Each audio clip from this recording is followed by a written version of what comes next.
is Girls Stop Playin, a weekly show that empowers Black women to stop playing with their potential so they can live a life that they love.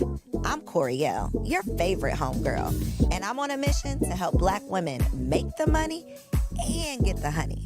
You can have it all as long as you're willing to work. Welcome back to another episode of the Girls Stop Playin podcast. It's your favorite homegirl, Coriel, here to encourage you to stop playing with your potential and start working for what you want in life and in love. You already know that I'm bringing you the information and the conversations to help you make the money and get the honey. You can have it all as long as you are willing to work. And today, I got my main girl in the building. Hey, girl. The aunties are representing on Girls Stop Playin. We're here. Hey, Carmen. I feel so just excited and humbled to be on this side of the couch. Well, I'm excited to talk to you. Yes. I'm excited to be on this side of the mic. Okay. Pressure's on you. Because if y'all ever watch Dear Auntie, then y'all already know that Carmen loved to put me on the spots. Love it. Catch me off guard. And so it's my turn. So for the people who are not familiar, introduce yourself. Okay, so I'm Carmen Aziz, founder and CEO of the Black Girl Social Club. I am a dog mom, which I know you love. I am a wife. Not dog mom before wife. Carmen. I mean, hey, Howard University graduate. I'm a lot of things. You're but those all are the top things. Those are the top things. Yes. Yeah. So let's start with our big announcement. Okay. Go ahead and make it. Big announcement. She doesn't know it. We quit Dear Auntie. We quit. This is this was unexpected, unplanned, Yes. but we might as well talk about it, address the elephant in the room. I feel like, if you're going to be a quitter, be the best quitter you can be. Be the best quitter. We are leaving on good terms. Yes. We didn't break up. Let's start there. This is not a breakup. It's not. We are not beefing. I think that's important because usually when things end... Do you have to say that now? Like, I we don't have know. to I tell think so. people, like, I oh, we're think not so. beefing? Okay. Yeah, I think the assumption would be, oh, well, why they not doing the podcast no more? Don't you think so? No, I love you. I love me some Coriel. I love you as well. And we're not done. We're just doing some different things. We're just in transition. Yeah, we're in transition. So Okay. I'm excited about that. We do have one more episode coming out. Y'all probably will have already seen it by the time this comes on. But anyway, I want to talk about Black Girl Social Club. Okay. Because as the antisocial girl that I am, I could not imagine joining a social club. I'm probably the person who needs a social club because I'm not naturally going to be out just making friends. But I would love to know where the motivation for the Black Girl Social Club came from. Well, I will say, I want to run it back real quick because you and I went to an event recently, and it was really funny for me because I was walking around, like, talking to everybody, and I was like, hey, I'm Carmen. And Co was like, well, I guess I'll introduce myself, too. we're both introduced now. Like, it was just I was so riding funny. your coattails, girl. Please, just so take me funny to everywhere with you. But how the club came about is essentially I am a social person. And so I moved to Atlanta, and I didn't have any family, no friends, and I was like fiending for a group of people to hang out with. And so I said, hey, let me get a couple of girls together. And little did I know, it would turn into this huge thing that it is now where we have thousands of members worldwide. And what I found out is that other Black women also need this space, and other Black women are seeking sisterhood and community. And really, it's just like it's a natural thing. I really think it's just something, it's on the Maslow's hierarchy of needs. We want to be accepted. We want to be in community. And I think that's where it came from.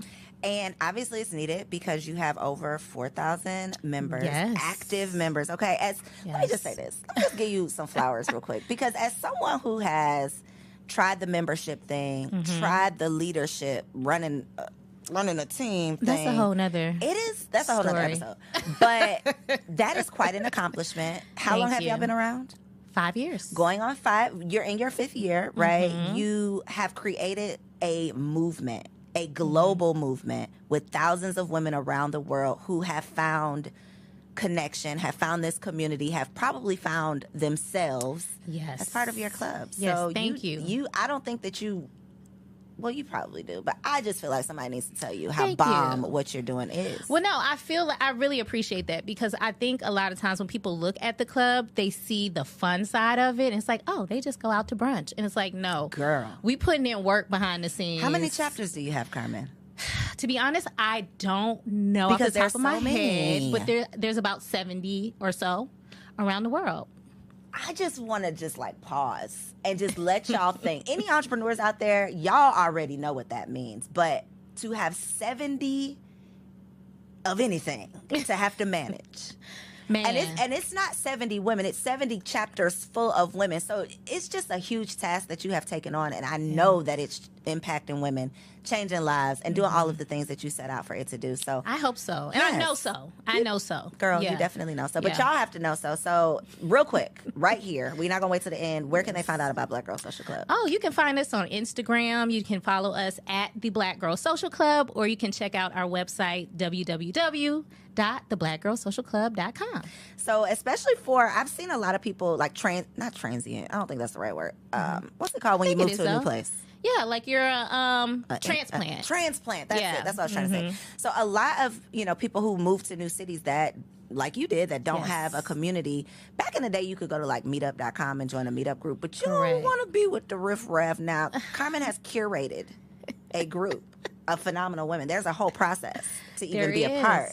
So this is like the cream of the crop, top of the top. Check her out. And literally, she's worldwide. But for people who struggle in the friend category, y'all also recently launched the Friendly Black Girls podcast. Another resource that I personally need because your girl be struggling, with the friendship category. But I love how honest you are about it. I mean, everybody's that's what I love about you, is that you are just so open and honest about that, which I don't feel a lot of people are. And I feel like it warms my heart, but it also kind of breaks my heart because you're such a good person and you're such a likable person. And I feel like you should have a trillion billion friends. Girl, I got a trillion million trust issues, but I'm working on it. Me and my therapist are working on the attachment style thing, so getting it together. But those are some of the conversations that you're having on the podcast, which is what, from the outside looking in, I appreciate, because friendship is just as difficult as a relationship. I mean, it is a relationship, and it's just as difficult as a romantic relationship. But we often just assume, oh, you found a friend and y'all are just friends. And then maybe something happens and y'all aren't friends anymore. But there's a lot that can go on in between that. So what are some of the issues or challenges that you are discussing on the Friendly Black Girls podcast? So we get into a lot of stuff. One of the topics that we most recently talked about was jealousy in friendships. So we covered jealousy, friendship breakups, how to deal with a friend who's navigating mental health challenges. We're going to be talking about how to navigate friendships with new moms and new wives. And so all of these things that really impact our relationships with our friends. And like you said, I don't feel like people talk about it enough. All of us have friends, but I don't feel like that's at the forefront of the conversations we're having within the culture. Not at all. And I actually had Sybil, who hosts the Great Girlfriends podcast, and we were talking about just how the emphasis is always put on a man, right? Like you want a man because you don't want to die alone. That is, R.I.P. Kevin Samuels. That was his whole thing. But what they don't tell you is women outlive their husbands. Women outlive their husbands. Yeah. And research also shows that the quality of your friendships is what is going to impact the quality of your life most, not the quality of your marriage. And the reason, and part of our conversation was, usually your friendships are like good. That's the good part. Like you don't have the issues with you shouldn't have the issues with your friends that sometimes you have, with the stresses that you have to deal with your man. It should be 90% light with your friends. And so we definitely have to make sure we are emphasizing the importance of friendships. That's correct. But for people who are millennials like us, might be in a new city, might be in transition, what are some tips or pointers for finding new friends? Ooh, well, first of all, I got to say, look for a chapter near you with the Black Girl Social Club. But also, Facebook is a good resource. They have all kinds of little fun groups. I just joined a group about homesteaders, like Black women. Me too. Yeah, like that are gardening and stuff like that. Stuff I never. You gonna try to live off the grid, Carmen? I might. Are you an off grid girl? Because the way capitalism got its foot on our necks. Carmen, are you an off-grid girl? I am. First of all, I grew up in Virginia. Okay. I've worked on a farm before. Okay. Carmen, I love that kind of thing. I'm multifaceted. Okay. But I say all that to say, I feel like the internet is a great place to find your people, find your tribe. And then going to events, you have to get out. You have to meet people in person. I know we love living our lives behind the screen, but one of the things that I love about the Black Girl Social Club and what's a part of our mission is that face-to-face interaction. Get from behind the screen and meet people in person. You got to. What do you say to them in person? So back to the event we went to. Okay. That is me at events. I am there, but you're going to have to come talk to me. Because, girl, Carmen sits down at the table and says, so, what do you do? And I'm just like, well, yeah, what do you do? You know, I was wondering also. Yeah. No. For people like me, though, Carmen, who walk into the room and they're just like, okay, yeah, I'm here. I'm in the room. Getting in the room is half the battle. What do you do when you're in the room? I think what people have to realize is that people are people, no matter what room you're in. Like, I've been in rooms with celebrities. I've been in rooms with people that's from around the way. Like, people are people. And at the basis of every human being is that they want to get to know other people. They want to be recognized. They want to be seen. So if I'm sitting across the table from Jay-Z and Beyonce, I'm gonna be like, so, hey, what did y'all do today? How's life? Where's the last place that you travel?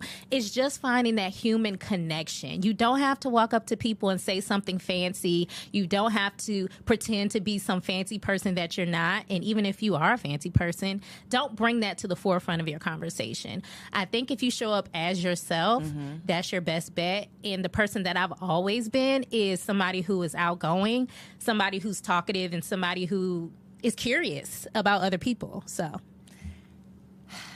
you never think to yourself, what if they don't say something back? Or what? No. Like, you never have those thoughts to yourself. No, because that doesn't bother me. Because I realize that some people are introverts. Some people may not be, might not want to be bothered that day, but that doesn't have anything to do with me necessarily. How you going to pick your face up off the ground and walk away? Well, Carmen, these are things I'm thinking about every day. So this goes back to, I do think you're right. I think we do have to talk about, like, the self-confidence of it all, too, because someone rejecting me in a conversation does not impact my self-esteem at all.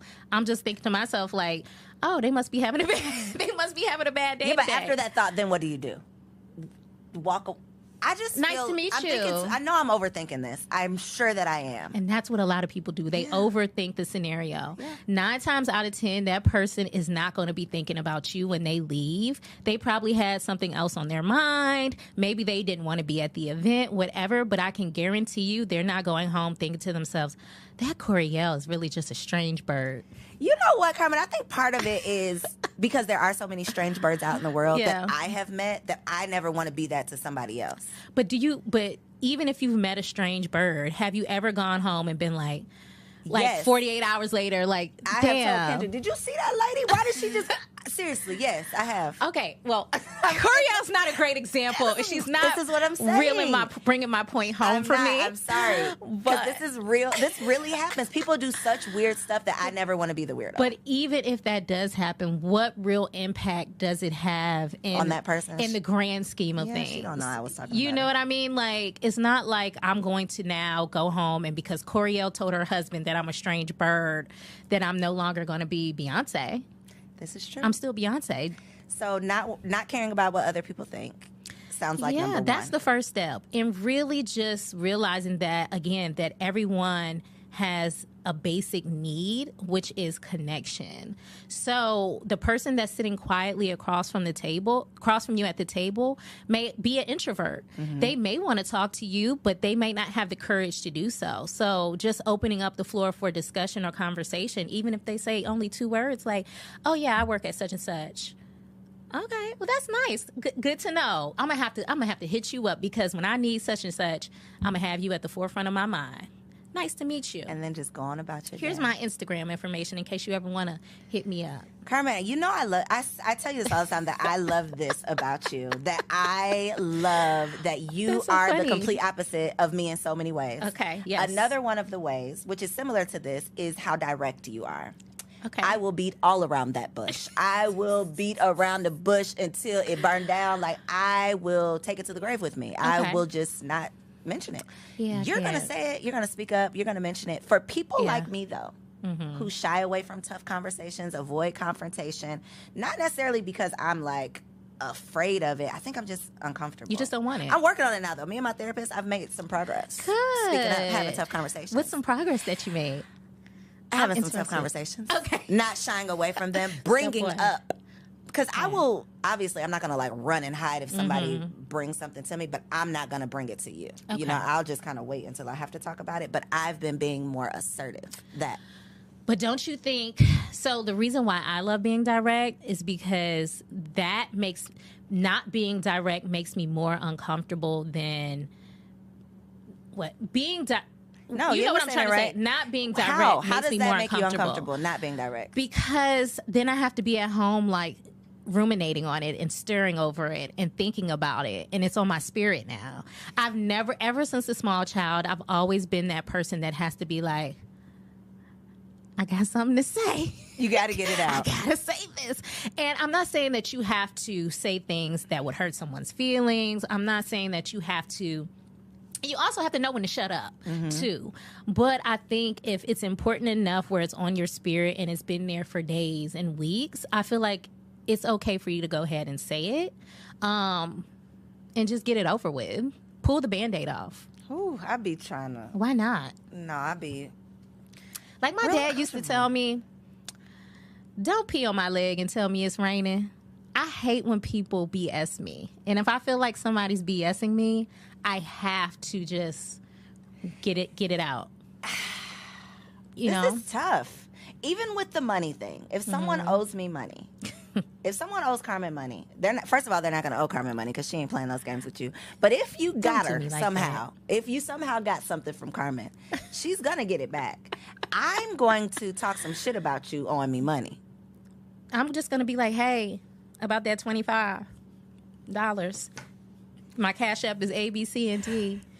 And don't get me wrong. And the reason I'm like that is because I am such a giving person. I give all the time. So it's like, I don't like being taken advantage of.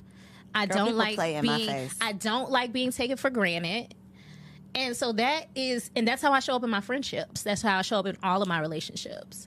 How do you do this without feeling like a bitch? Well, how are you direct without feeling like... Because I don't care about what people's definition of a bitch is. No, your definition. How are you direct without you feeling like, damn? That's what I'm saying. What is a bitch? Like, what is a bitch? Is a bitch just a direct person? Or, because like I said, I'm never saying anything that's going to be intentionally hurtful and disrespectful to someone. But if it hurts you because it's the truth, I'm not being a bitch. So everyone's definition of a bitch, I feel like the general broader term definition of a bitch is somebody who stands up for themselves, somebody who says something you ain't like one time, somebody who has confidence in herself and isn't swayed by the popular opinion. So if by that standard I'm a bitch, where's my money? It'll be me in the dictionary. And I'm going to have my money. This is why people need friends like you, Carmen. Yeah. And not even friends like you, just friends who aren't like themselves so that they can, And I am that friend in the friend group. I love being that friend because one thing about me, I am a loyal friend. And if I have friends that I feel like that I know aren't going to speak up for themselves or maybe a little bit more timid, they can tell you there is nothing that pisses me off more than one of my timid friends or my introverted friends who have done nothing to anyone who are being picked on or bullied. I'll be like, okay, where are they? Who do I need to have a conversation with? I can be that person for other people. What is that? See, now I got something else to talk to my therapist about. Yep, now I got something else to talk to my therapist about. How does this show up in business, Carmen? I'm curious about that because back to the Black Girl Social Club, it's run by all black girls, right? It is. How... And, okay, let's put even a little bit more respect on your name. How many employees do you have?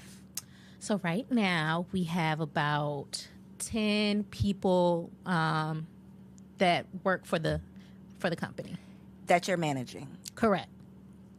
How do you balance being the boss, being direct, doing the job, doing what needs to be done, leading the company, carrying out this vision, with, because what you do is supposed to be fun. This is the Black Girl Social Club. So I'm sure people come with that spirit of this is just all going to be fun. And no, this is a business.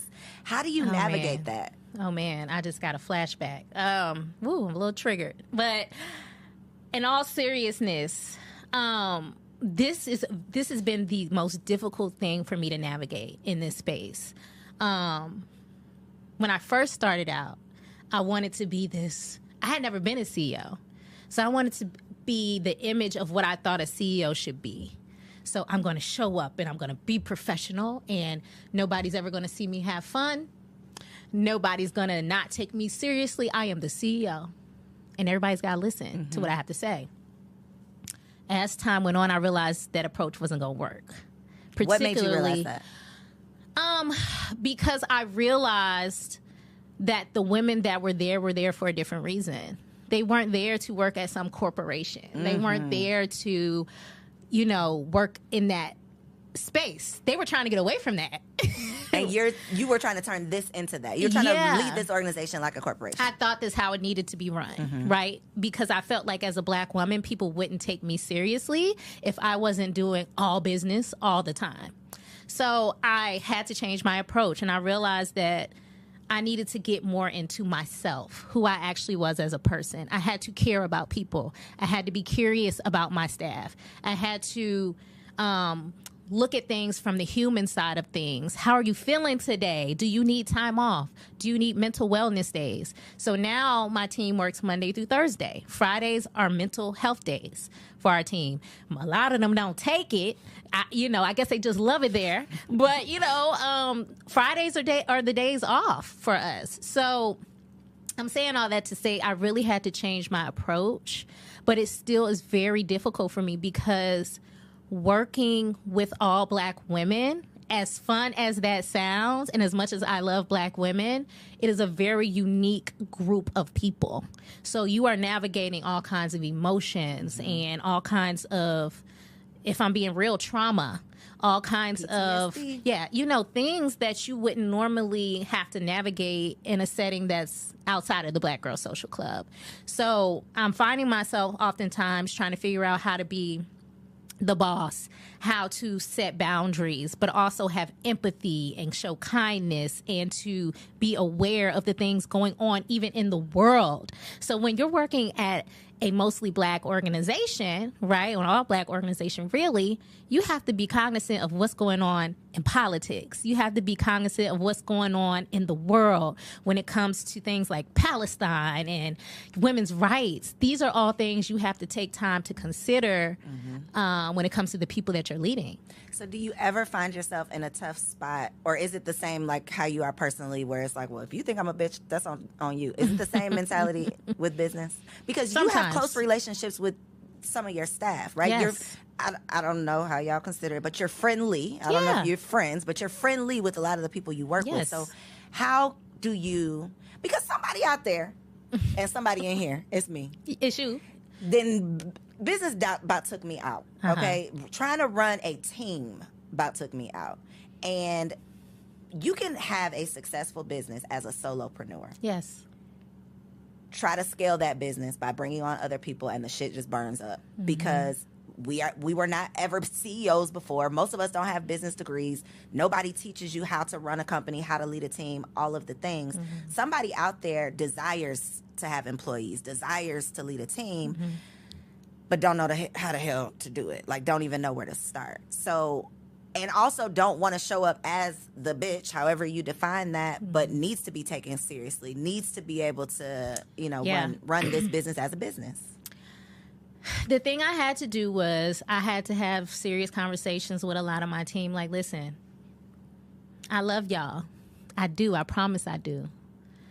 But if I don't have this done by Friday at 9 a.m., we're going to be having a different conversation. And it's not personal. It's not. I told them all the time. I tell my team this all the time. This is not personal.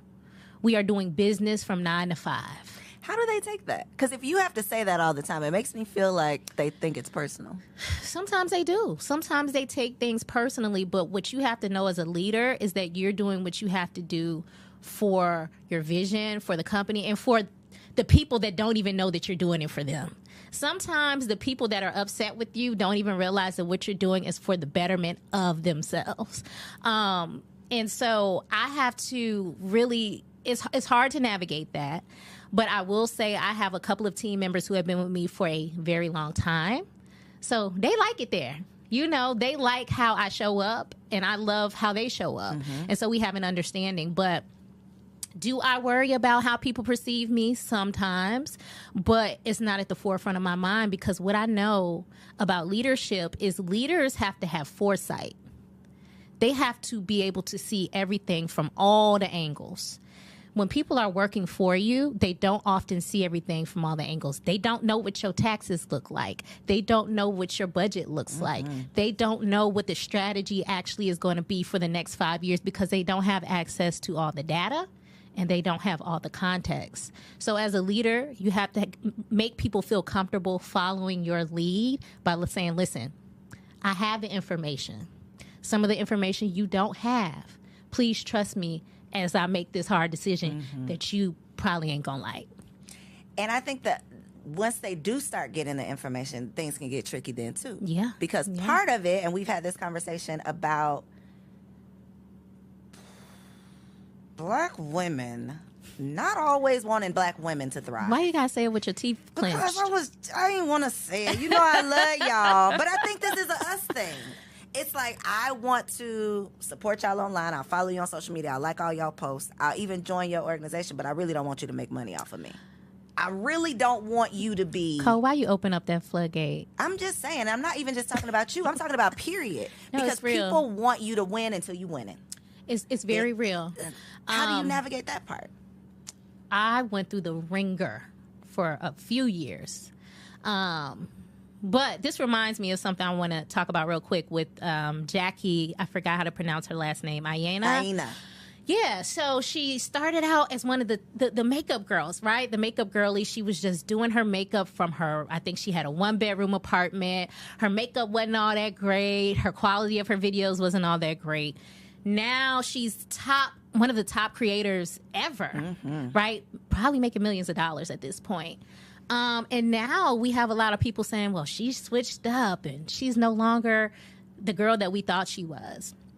And my question is, would you have preferred that she was still in her 1-bedroom apartment? Yes, I support your struggle. I don't want to see you shine. The makeup. And so that's the thing that I learned, is that people support your journey, but they don't necessarily support when you reach the top of the mountain. Now, don't get me wrong. We could not succeed today if we didn't have more supporters than haters. Okay? Black Girl Social Club would not exist without the support that we have. And I'm so thankful for everyone who supports us. I have to say that because I don't want to get caught up on the haters. But one thing I did experience throughout this journey, and still do experience, is people counting my pockets. Well, if y'all got 4,000 members and their membership is $24.99, then she got to be a millionaire. I'm here to say publicly I'm not a millionaire, just so everybody can put the yet on the get that off their chest. But at the end of the day, I'm also, this is my life work. This is what I'm doing from sun up to sundown, Sunday through Monday. I don't have no days off. Okay, when my staff get off, I'm still doing the work. So one thing that people have to realize is the CEO gets the most benefit out of a business because they take the most risk on. They take on the most of the responsibility. Any one of my staff, as much as I love them, could quit today. And guess who would be there holding the bag? Carmen Aziz. Okay? BGSC could end up in the news with some terrible press today based on something that Carmen had no idea about. Guess who would have to get on the news holding the bag? Carmen Aziz. So the reason that CEOs and founders and people at the top are the ones that benefit the most from a business is because they should. Hello. They're the ones who had the vision. They're the ones who made the commitment. And they're the ones who have to do the leading. What about the firing? What's your advice or wisdom around that, letting people go? man, to be honest, that's one of the things I really struggle with. Oh, I thought she was going to say it's one of the things I enjoy. No. I never, ever, ever enjoy firing people. I think it's one of the toughest things I've ever had to do. I'm one of those people, I like to give chance after chance after chance. To your detriment. To my detriment. But I've had to make those calls because as a small business, as you know, when people are on your clock, and they're not being productive and they're not doing the things you need them to do, but they're turning in their hours every week, that's a detriment to your business, to your organization, to the other things that you have planned. Mm-hmm. So I say all that to say, I never enjoy firing people. It's something that I think about weeks on end before I do it, and probably weeks on end after I do it. But have I had to do it? Yes. And another thing I think people need to understand is business owners don't like firing people in general because that means you got to start from scratch. So if anybody's ever gotten the idea that business owners like firing people, we don't. No, you start We over. actually would prefer to keep our team intact. But if we find that it's not a good fit, and even sometimes it's not that you're not doing your job. Sometimes you're just not a cultural fit. You're not in alignment with what we're doing here. I had a staff member one time, she was just she could find every negative thing about what we were doing. I mean, when you negative Nancy, she'll be there in the dictionary, okay? And while I appreciate critique and feedback, because you always got to keep one of them on your team, somebody who can point out the flaws, right? But when that's all you do, and you don't have any other assets that you're bringing to the table and you don't bring solutions, then that means you're not a good cultural fit. And that's okay. But when you're in this space, sometimes people mix up the sisterhood with the business. And it's like, well, she's not sisterly and she ain't for black women because she fired her.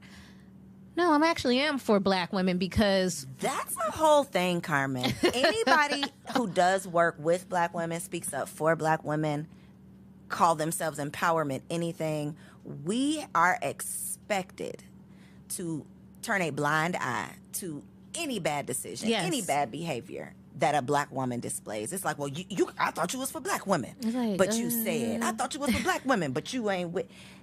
It's not a blanket... like an insurance policy that covers everything. Correct. I love black women, so y'all can get away with murder. Yeah, y'all can just be here tearing my stuff up if y'all like because you're a black woman. No, and don't get me wrong, I'm not perfect as a leader. There's so many things I've learned over the years that I'm sure I've done wrong. But at the end of the day, like I said, I'm still here because I'm the founder. And the organization is still here, still around. You have staff that has been here with you for the long haul. So again, this is not a commercial for the Black Girl Social Club. If I could get the nerve, I would definitely be a part of the Black Girl Social Club. Huge announcement right here on this Girl Stop Playing podcast. Coriel, you now have a free membership to the Black Girl Social Club. Carmen, I can't join us here in Atlanta. Listen, real story. Let me tell you. Say you can't Let me tell you why. I went to work out. I found a workout class. Okay, I went last night.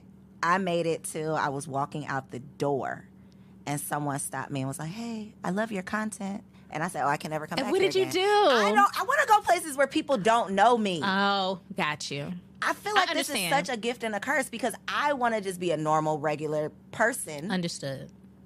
Even, girl, I joined a Facebook group for podcasters, and people in the group are like, "Oh my God, I can't believe you're in the group." I don't know everything about podcasts. Like, I want to learn stuff too. I want to be just a part of the group, but no, I'm always sticking out like a sore thumb. That's a real thing. It's a real thing. That's a real thing. It's even in friendship circles. Okay, I have two things to say. One, I told somebody I was looking for like new friends, and they was like, "But you have the Black Girl Social Club," and I'm like, "That's my business, guys."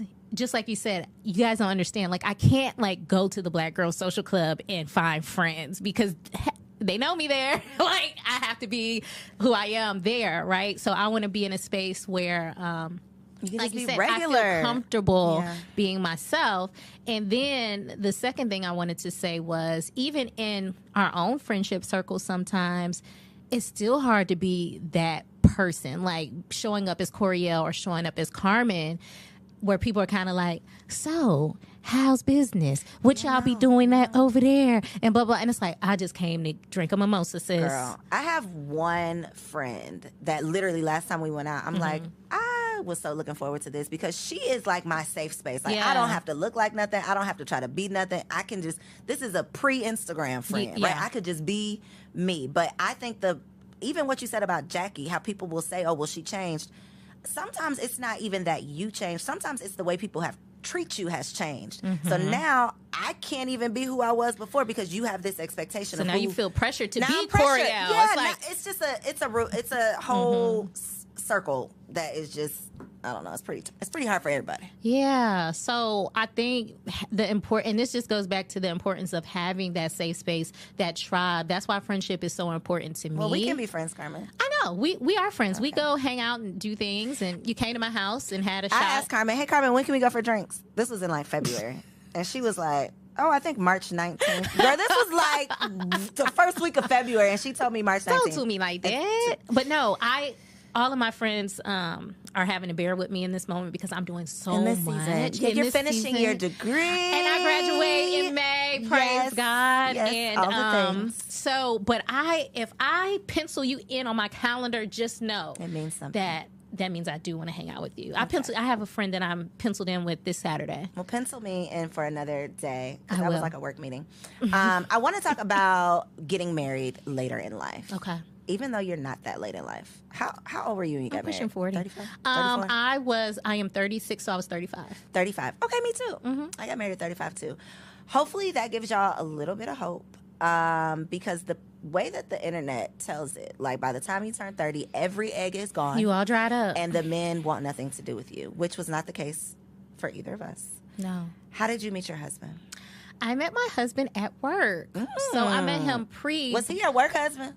First? He was not my work husband. Yeah, I met him pre Black Girl Social Club. Okay. So yeah, like he was just an attractive guy. We saw each other, we connected, and it kind of went from there. I mean, so yeah, I hear people say that they meet their husband, at work, and I never understand how that actually worked until it happened to me. Until it happened to you. Yeah. Were y'all close co-workers, or y'all would just like kind of see each other in passing? No, we would see each other in passing. Okay. We would have to work together every now and again on certain projects, but it wasn't like he wasn't in the office next to me or anything. So advice for a woman who is starting to lose hope, starting to lose faith in love. She's creeping up on 30, maybe even 35, and she's being hit by all the statistics.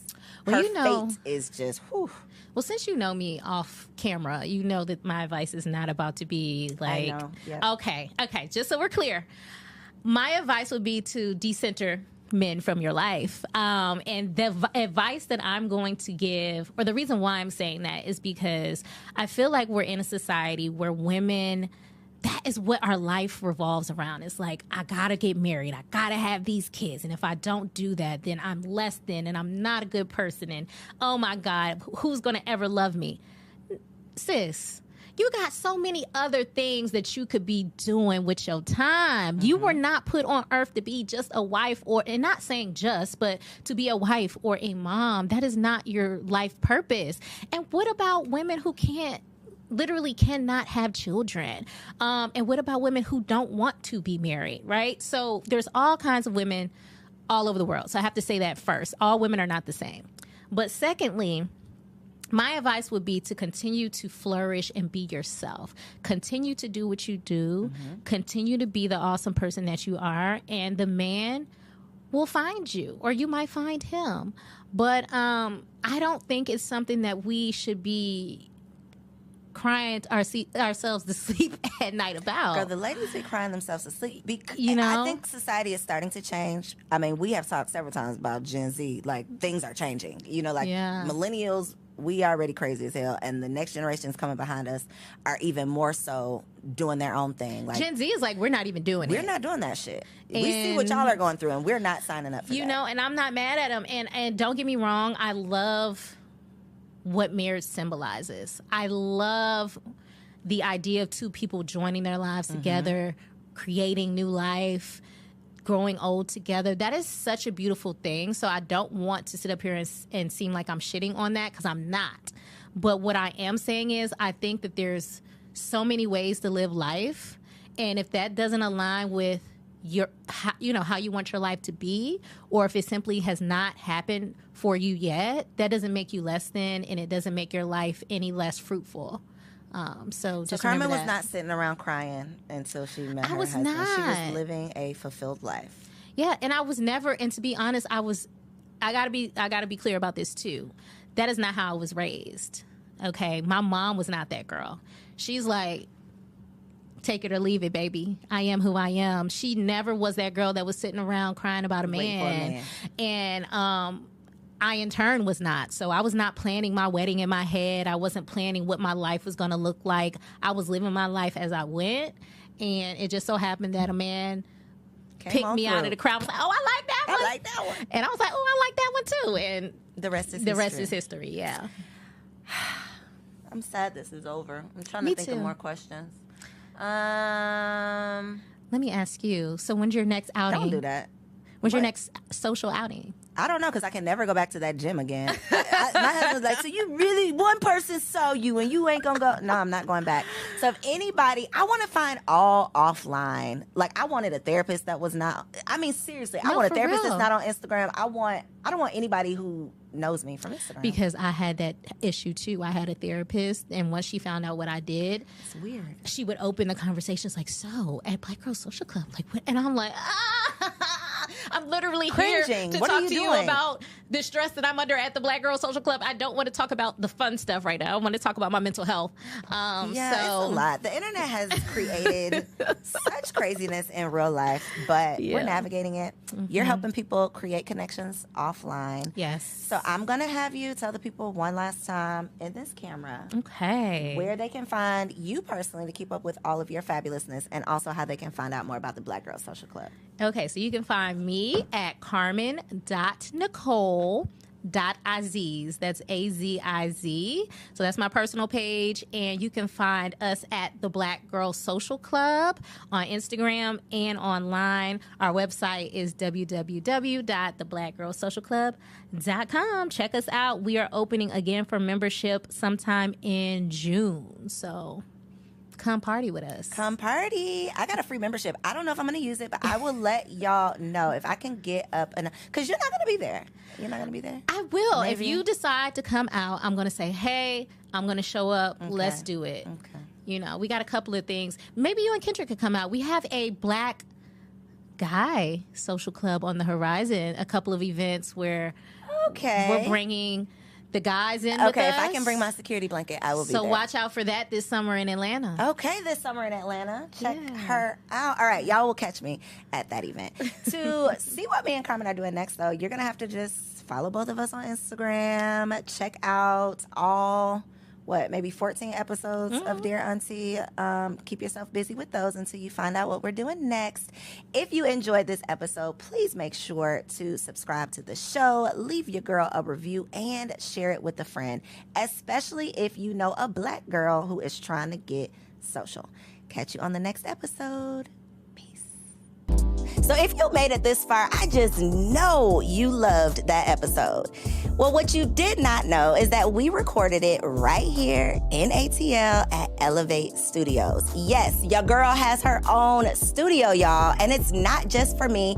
I'm opening it up for you too. So if you have a podcast, if you are a vlogger, a YouTuber, or a content creator, and you are looking for a professional studio to record your content, or you want to hire me and my team to fully produce your content, make sure you check out the show notes below or log on to ellevateagency.com.